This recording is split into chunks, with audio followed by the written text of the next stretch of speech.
Chapter 13. A Major Breakthrough. In the space of less than a year, the Prophet went through a number of events which were bound to influence his thinking with regard to what line he should follow in order to bring his call to success.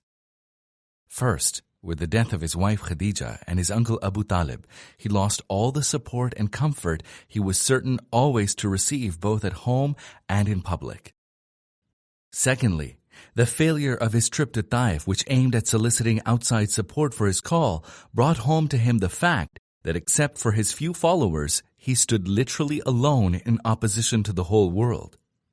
Thirdly, his night trip to Jerusalem provided him with the true perspective with which he should view all situations.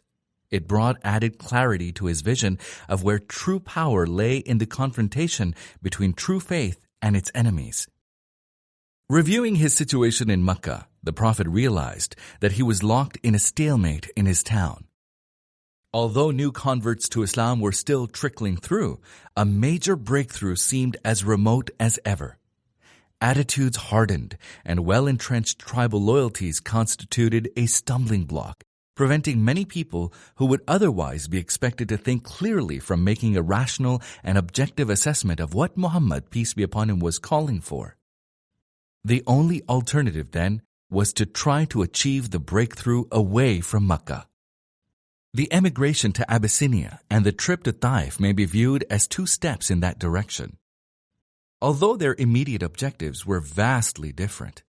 Moreover, the Prophet repeatedly tried to make the most of the pilgrimage season, approaching pilgrims to explain to them the fundamental principles of Islam and invite them to accept it and convey its message to their own people.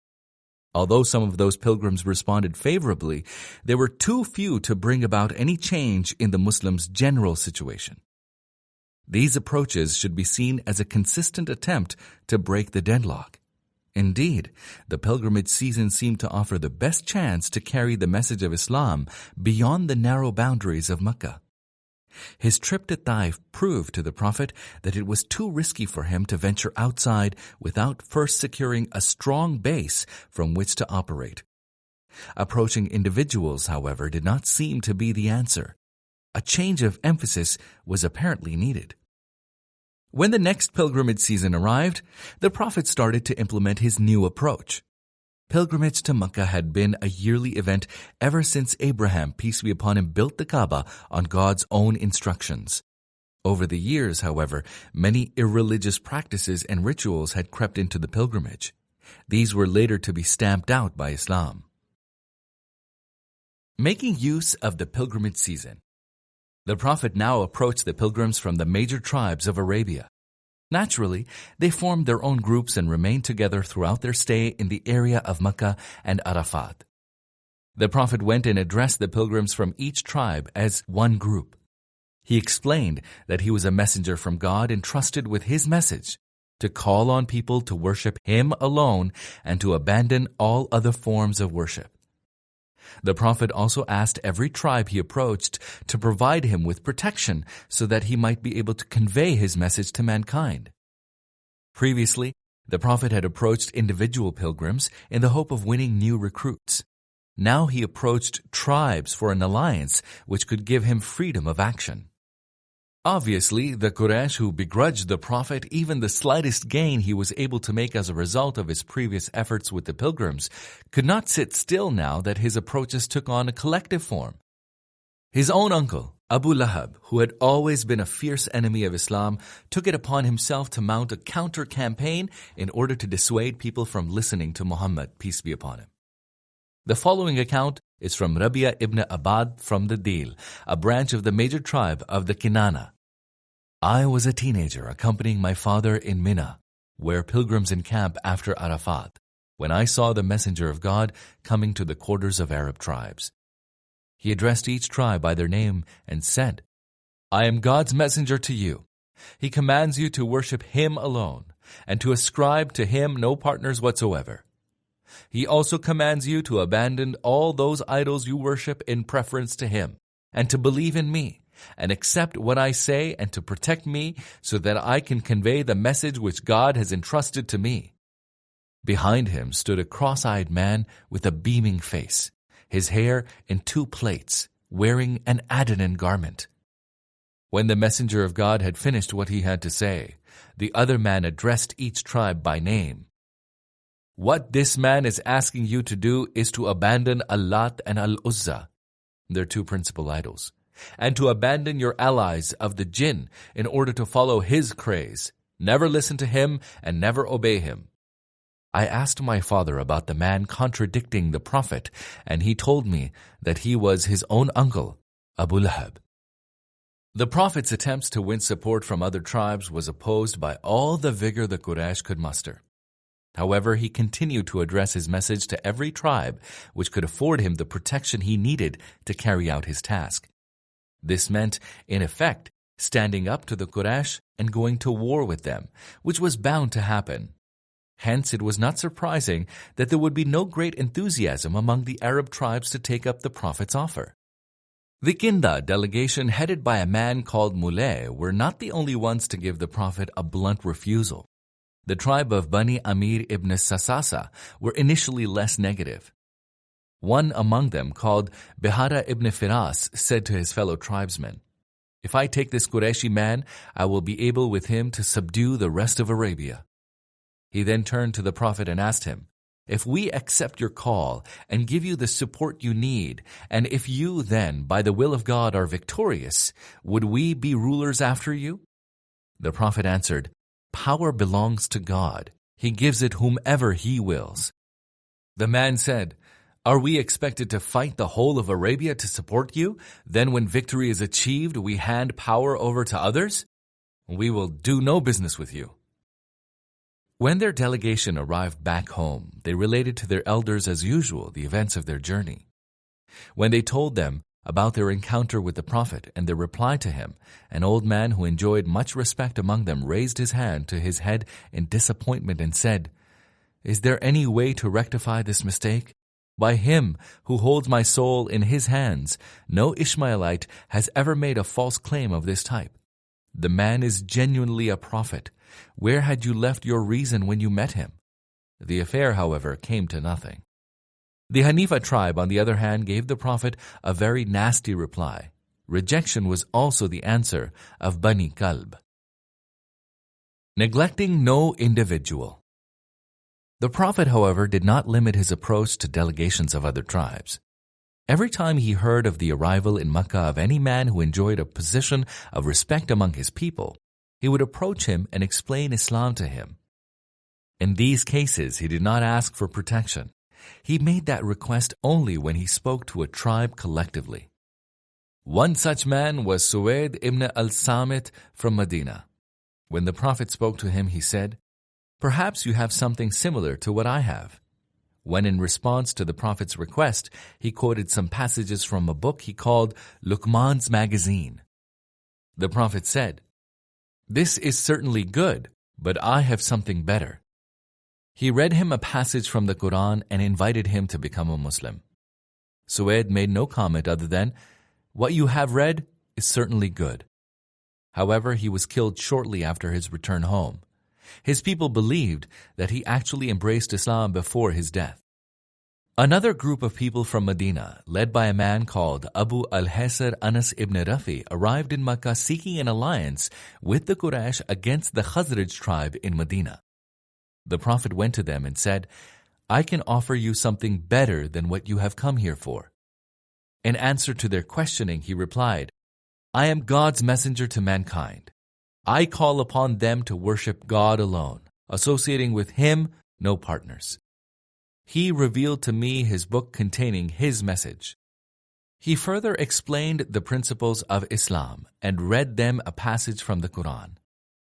A member of the group called Ilyas, who was still a boy in his teens, said, "By God, this is better than what we have come here for." His leader, Abu al-Hasa, took a handful of sand and threw it in Iyas's face, saying, "Leave us alone. We have come here for a different purpose." The Prophet then left them.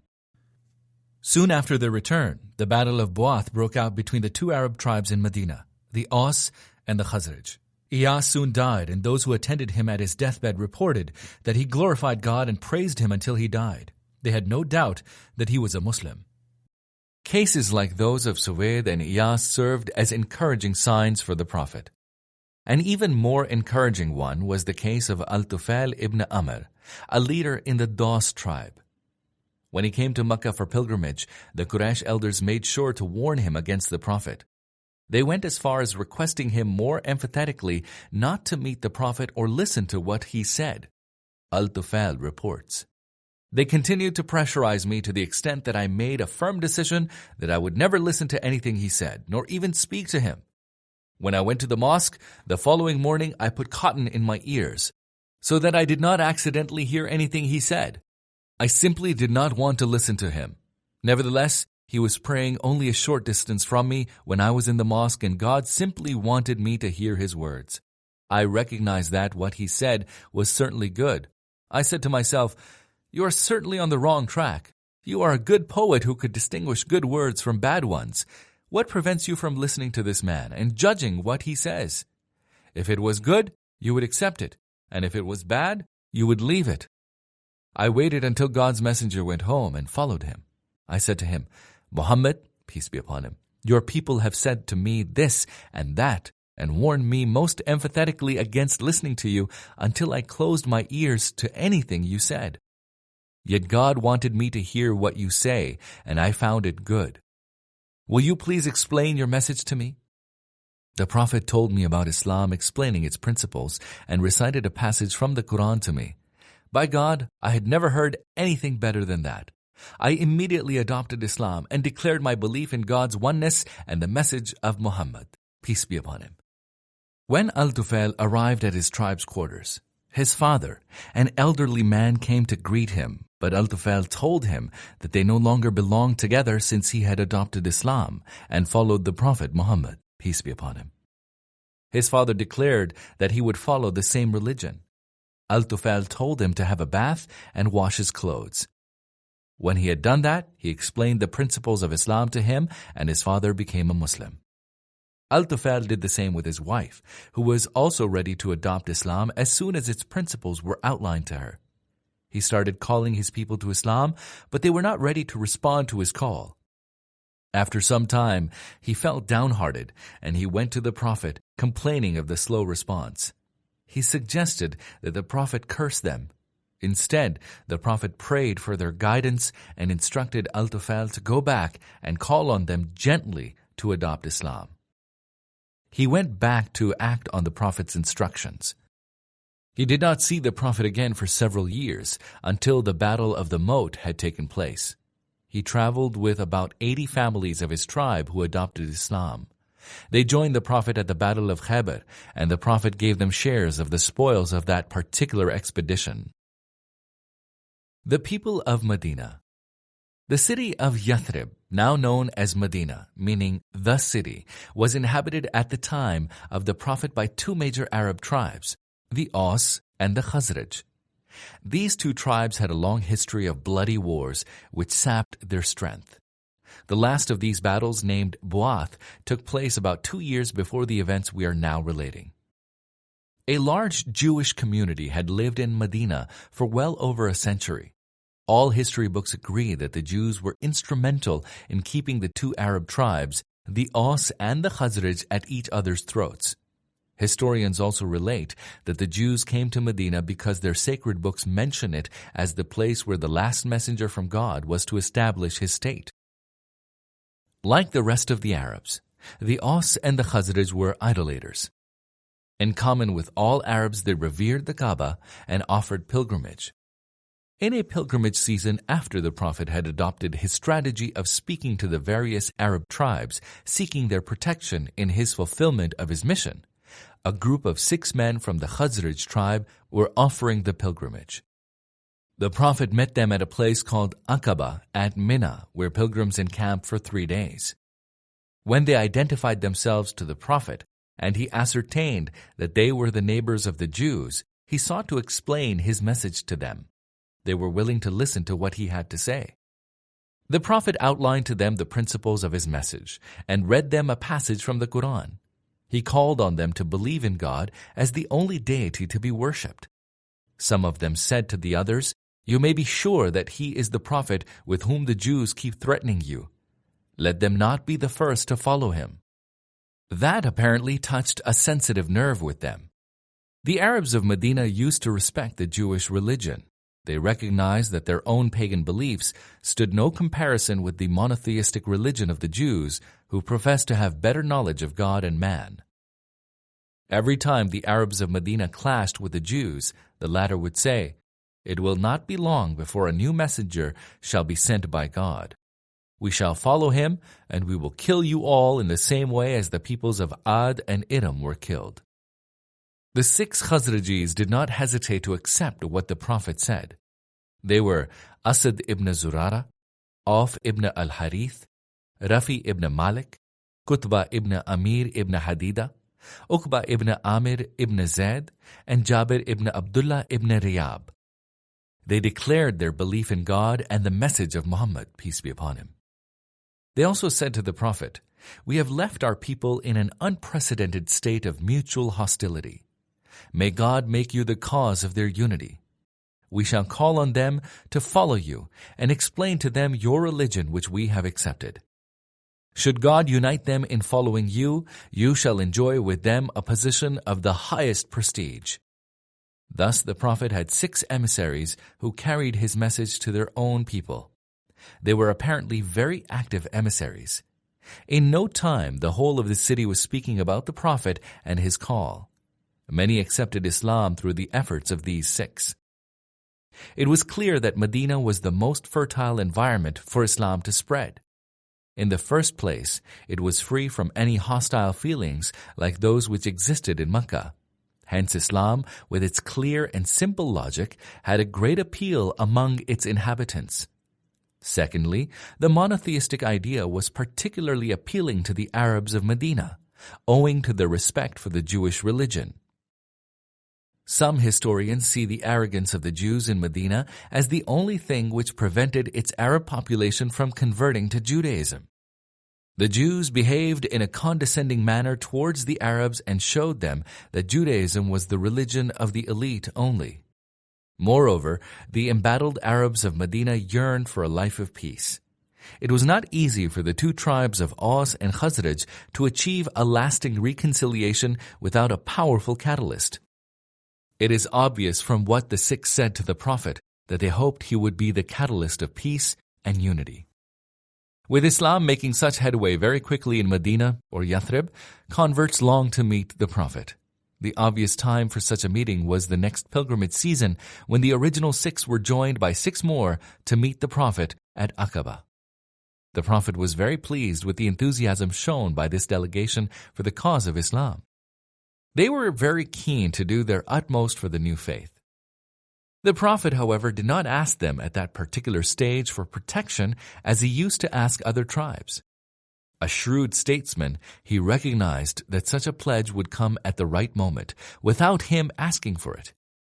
The immediate necessity was to consolidate the new base in Medina.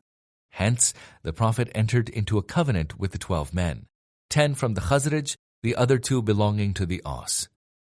The terms of the covenant meant that the 12 pledged themselves to worship no deity other than God, to commit neither theft, nor adultery, nor child murder, to utter no monstrous falsehood of their own invention, and never to disobey the Prophet over anything which was just or reasonable. This covenant came to be known later as the Covenant of Women, for its terms continued to apply to women only. Men had to add a pledge to fight the enemies of Islam. This pledge of support was a very important breakthrough in the history of Islam. The terms did not include any military provisions, but the need for those was not yet pressing. It was enough for the time being that Islam should be able to establish its roots in Medina by the recruitment of more people. After all, Islam does not like to go to war unless it is absolutely unavoidable. Although the Prophet realized that the Quraysh would not let Islam move freely in Arabia without trying to silence it by all the means at its disposal, such a confrontation was not yet imminent. Hence, the pledge included what could be termed the Islamic Peaceful Program. The Prophet sent Musab ibn Umair to Medina with his new followers. His mission was to educate the new Muslims in Medina in their new faith, to teach them the Quran and all they needed to know about Islam. He was to call on people to adopt Islam. He also led the Muslims in Medina in prayer. As the memories of the most recent battles between the two tribes, Aus and Khazraj, were still fresh in their minds, neither group found it easy to be led in prayer by someone from the other tribe. Musab was therefore the perfect choice. He also had an additional task, to study the situation in Medina very closely and to make an assessment of likely reactions in all eventualities. The Prophet would then be able to make the decisions he had to make on the basis of first-hand information. Winning influential recruits. Musab ibn Umair was a dedicated worker with the right temperament to mix with strangers and invite them to adopt Islam as a religion and a way of life. He was also to assess the general situation and the feasibility of an exodus of the Meccan Muslims to Medina. He might also have had further instructions. It is noticeable that in the contracts that had taken place so far between the Prophet and the people of Medina, the tribe of Khazraj figured more prominently than the Aus. This is probably due to the fact that the first 6 who met the Prophet and accepted Islam belonged to the Khazraj. It was only natural that they would concentrate their efforts within their own tribe.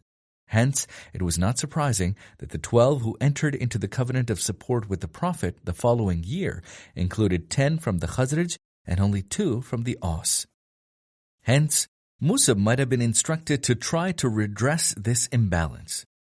The last thing the Prophet wanted was that Islam should contribute to the division among the people of Medina.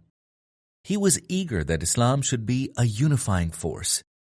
Musab stayed with Asad ibn Zurara, a Khazraji with immediate relatives from the Aus. Asad supplied him with all the information he needed about the people of Medina. One example of the main achievements made through their joint efforts is perhaps sufficient. One day, Asad took Musab to an orchard which belonged to the clan of Abdul Ashal, a branch of the Aus tribe.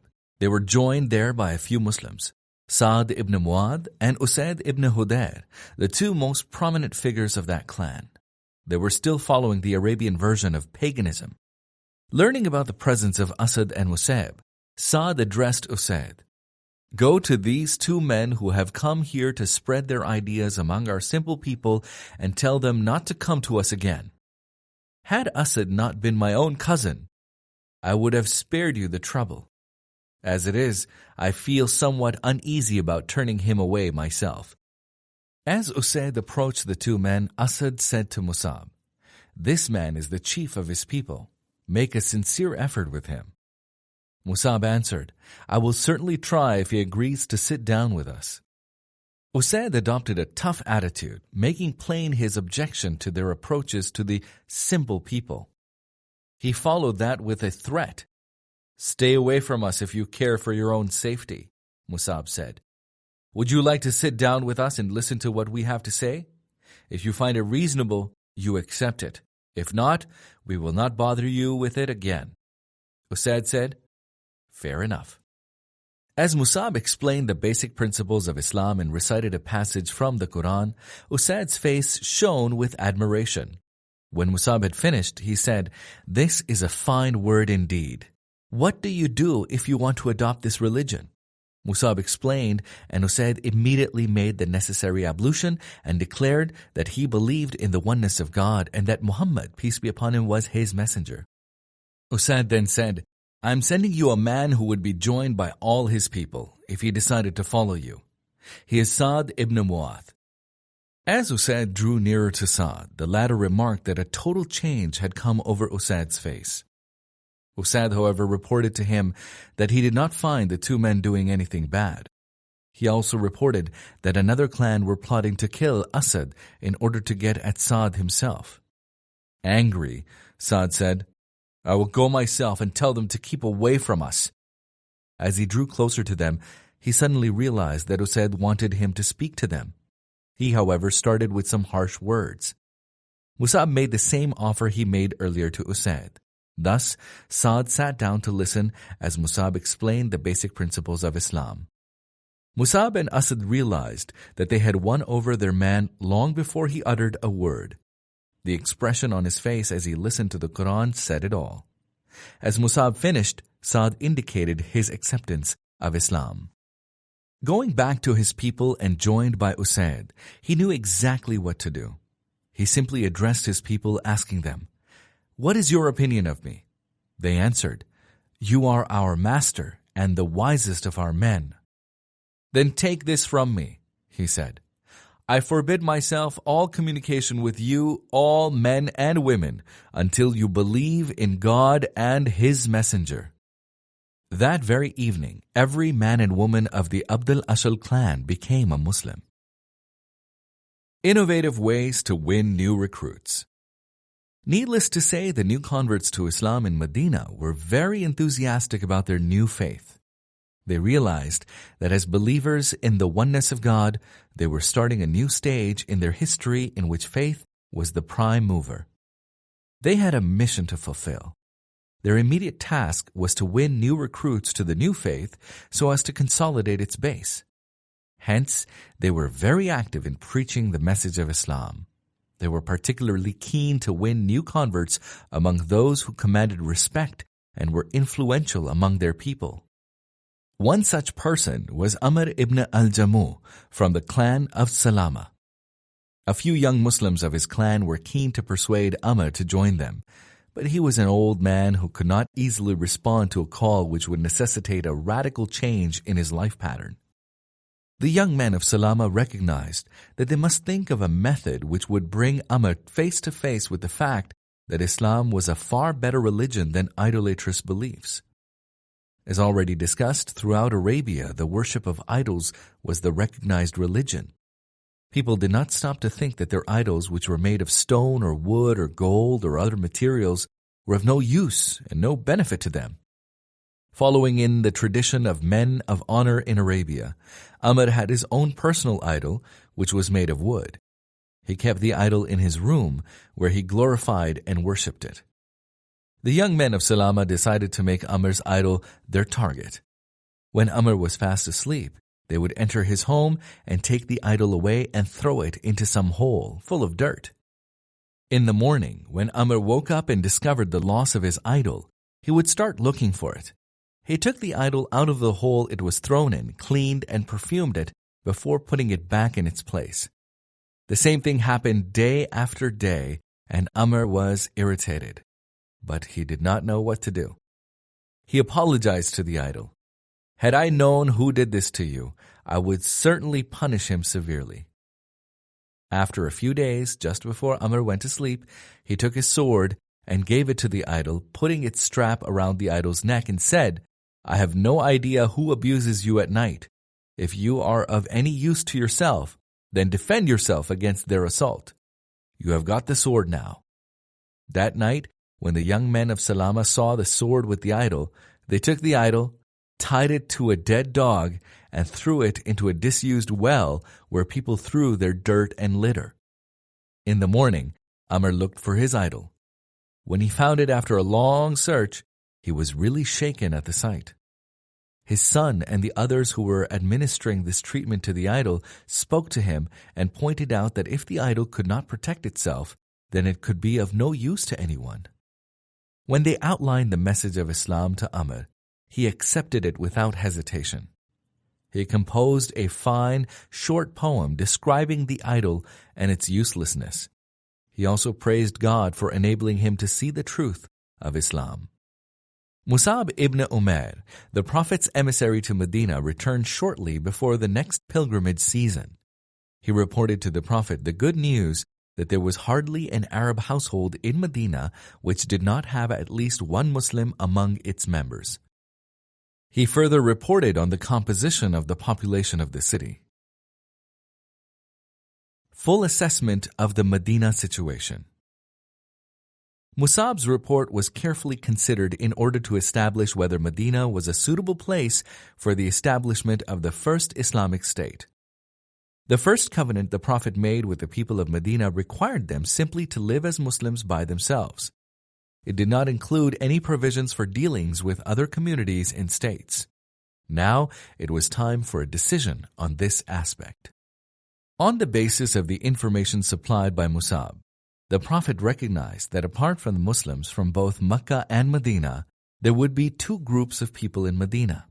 First, the Arabs who had not yet joined Islam. They had their own divisions, but there was scope for Islam to make further inroads into their ranks. There would obviously remain a hard core of resistance to Islam, but it should not pose much of a problem as time was on the Muslim side.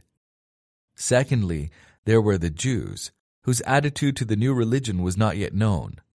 Muslims must be prepared for all eventualities on that front, but they should not be the first to take a hostile attitude. They should strive to establish good neighborly relations.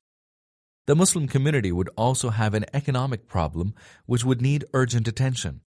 The immigrants from Mecca would arrive in Medina without any money.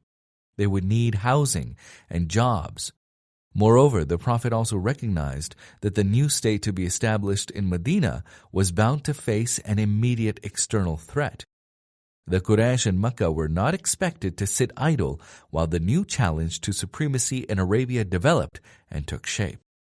Certain features made Medina particularly suited to host the new state which was just about to emerge.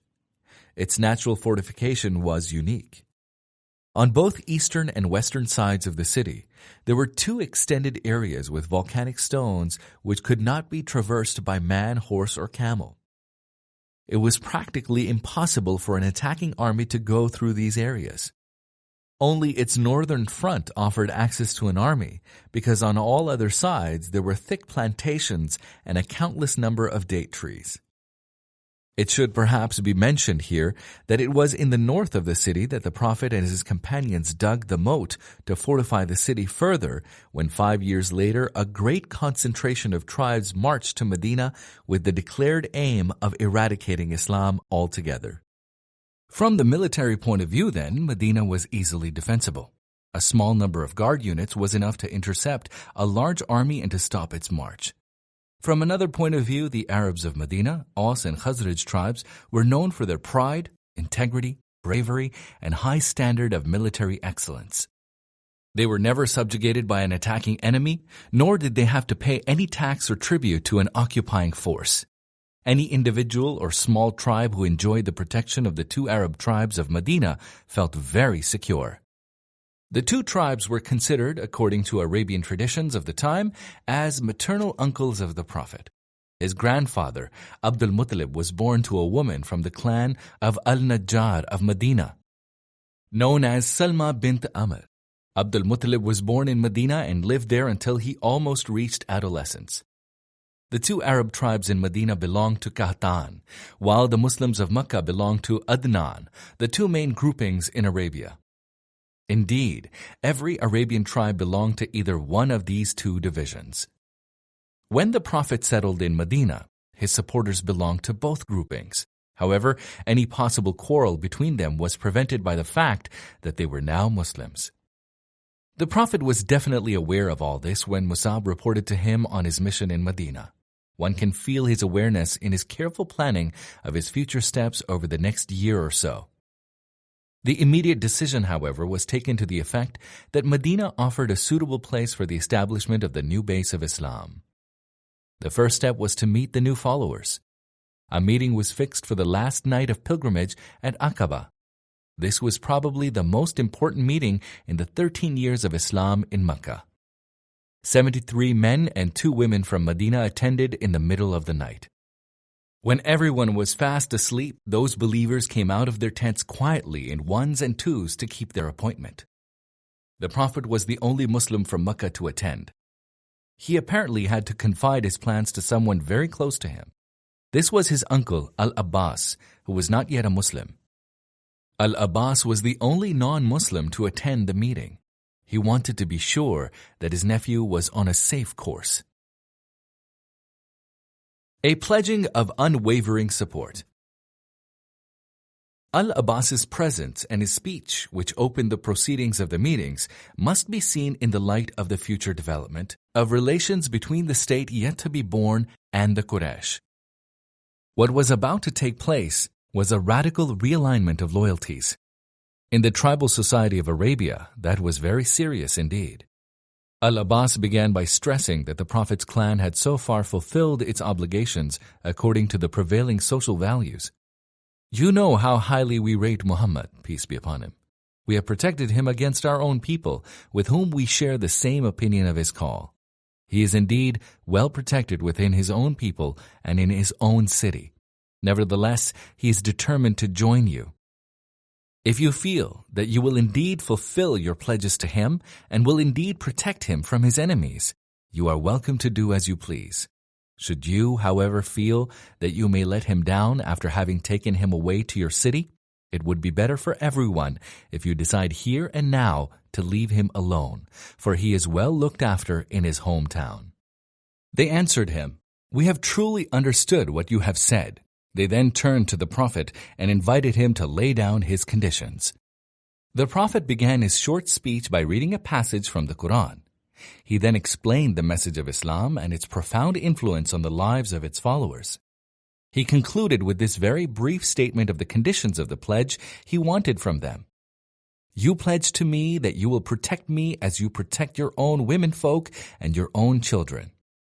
Al-Bara ibn Marur, a leading figure among those present, said, By him who has given you the message of the truth, we will defend you as we defend our women. Take up our pledges, for we are the children of war and the best people with arms. The distinguished figure of Abu al-Hatam ibn al-Tahyan intervened here. We have relations with the Jews which are now bound to be severed. If we live up to our pledges and God grants you victory, would you, Messenger of God, leave us then to return to your people? Smiling, the Prophet assured him that he would not do that. He said, I belong to you as you belong to me. I fight your enemy and make peace with your friend. As they queued to make their personal pledges, a man called Al-Abbas ibn Ubadah stopped them, saying, Do you know what you are pledging to this man? You are committing yourselves to go to war against the whole world. If there is any doubt in your minds, or if you feel that if your wealth is looted and your honored leaders are killed, you will give him up, it is more honorable for you to leave him alone now. Giving him up in such an eventuality will dishonor you in both this life and the life to come. If, on the other hand, you feel you will honor your commitments, come what may, then go ahead, because this will increase your honor in both this world and the next. They all said without hesitation, We are committed, come what may. The question they were naturally keen to put to the Prophet was, What will our reward be if we honor our commitments? The Prophet's answer came in a single word, paradise. Then they all shook hands with the Prophet in a gesture concluding the deal. They asserted that they would never seek release from their commitments, nor would they accept any cancellation. A few points should be made here in connection with this meeting.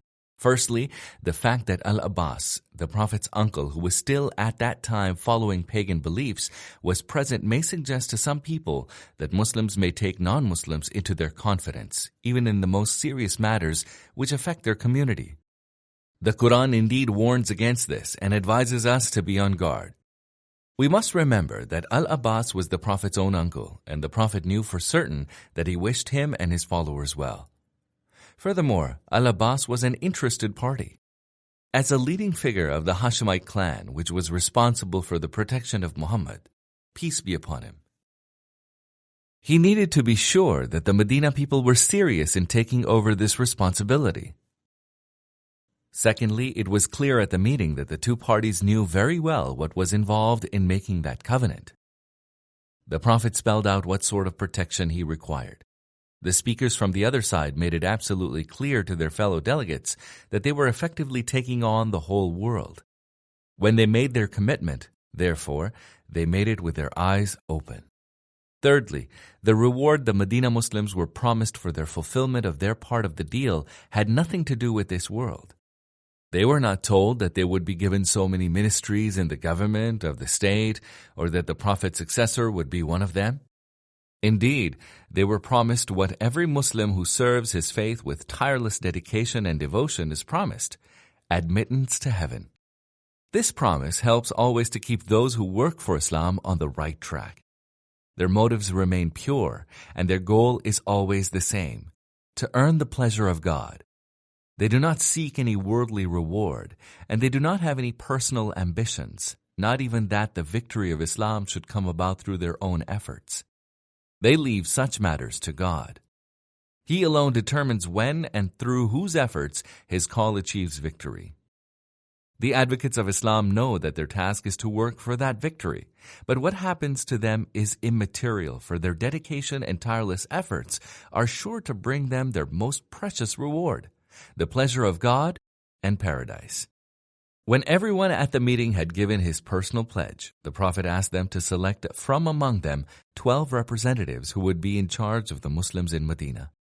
The selected 12 were Asad ibn Zurara, Sa'd ibn al-Rabi, Abdullah ibn Rawaha, Rafi ibn Malik, Al-Bara ibn Marur, Abdullah ibn Amr, Ubadah ibn al-Samit, Sa'd ibn Ubadah, and Al-Mundhir ibn Amr ibn Khunas, all of whom belonged to the tribe of Khazraj.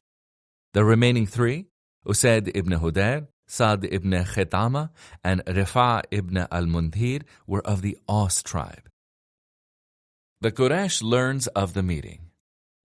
It was unlikely that a meeting of this size in an open place like Aqaba would remain secret. Before it was over, a loud voice was heard shouting, "There is Muhammad, peace be upon him, meeting with those who have deserted their religion." The Prophet told his new allies, whom we shall now call by their Islamic name, Al-Ansar, meaning the supporters, to go back to their tents. Under the cover of darkness, they dispersed quietly, thanking God for enabling them to conclude their business with the Prophet. None of them was missed by his people during his absence at the meeting. The shouting, however, was enough to betray the secret. When morning broke, the Quraysh learned enough about the meeting to prompt immediate action. They undertook intensive inquiries about what had happened. Their investigation led them in the right direction. A group of their leaders therefore went to the camp of the Medina pilgrims and said, "We have learnt that you have been in contact with our man, and that you have requested him to join you in your city and pledged to fight us alongside him. Now we want to assure you that you are the last people with whom we want to have a fight." The non-believers among the Medina group, and there were quite a few of them, were quick to deny the whole story. They assured the Meccans that they had no knowledge of any contact or meeting between their people and Muhammad, peace be upon him. Their denials were, of course, true. They were kept in ignorance of the whole affair, a fact which suggests that the Prophet and the Muslims viewed their developing relationship and its prospects very seriously and realized that they must tread very carefully if they were to turn a new page in the history of Islam. The Muslims from Medina simply kept quiet as this conversation between non-believers from Mecca and Medina went on. One man of high standing in Medina, Abdullah ibn Ubay, who was to have an unhappy relationship with Islam, reassured the Quraysh delegation, "This is indeed a very serious matter. My people would not keep me in ignorance of it, should the whole thing be in their minds. I simply have no knowledge that such a thing has taken place, so I must assume that it has not." Reassured, the Meccans went back home. But a couple of days later, when the pilgrims set off on their return journey, the suspicions of the Quraysh were confirmed. They sent some squads to chase the Medina people. They could do no more than seize 2 men, Al-Mundhir ibn Amr and Sa'd ibn Ubadah, who were among the 12 leaders of the Muslim group.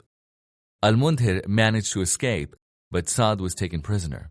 His hands were tied to his neck, and he was dragged back to Mecca. They kept beating him and pulling his thick hair. As the torture continued, one man who felt sorry for Sa'd whispered in his ear, "Have you ever had any covenant or dealing with anyone from the Quraysh?" Sa'd replied, "Yes, indeed. I have always protected the trade caravans of Jubair ibn Mutim and Al-Harith ibn Harb, ensuring that they came to no harm in our parts." The man said, "Then shout their names aloud and mention your friendship with them." This man, Abu al-Bakhtari ibn Hisham, went quickly looking for Jubair and Al-Harith. He found them in the mosque and told them, "I have just come from Al-Abda, where I saw a man from Al-Khazraj being badly beaten. He kept shouting both your names and saying that you have an agreement of mutual protection with him." When they realized that it was Sa'd who was being tortured, they quickly went and saved him from his tormentors. That, however, was all that the Quraysh could do about the new covenant between the Muslims from Medina and the Prophet.